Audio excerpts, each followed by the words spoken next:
45 minuta to nije bio slučaj. Hefele. I kakva greška, velika šansa, Immobile! 1:0! Pa kakva greška kapitena Dinamo Drezdena!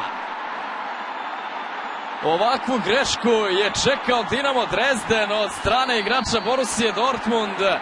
Čekali su kontru, a onda je Hefele poklonio vođstvo velikoj Borussiji. Pogledajte, neverovatno, kakva greška. Ovakav poklon Ciro Immobile koristi, vodi Borussija Dortmund od 50. minuta sa 1:0.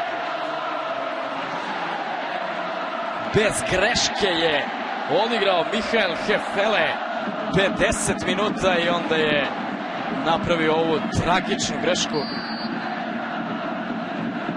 Вероятно и реванша с Ювентус. Това, което наистина е в главите на играчите на Борусия, докато те се опитват да отхвърлят отстраняването на Динамо като доставен ангажимент, и това вече е факт. 2:0. Ciro Immobile.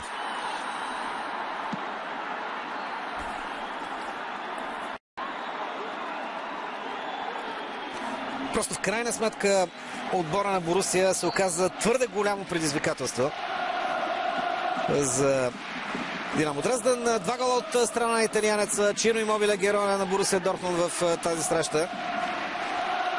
Неговото попадение пада в момента на изтичането в 90-та минута, в края на редовното време. Сега остават няколко минути добавено време, чиста форма.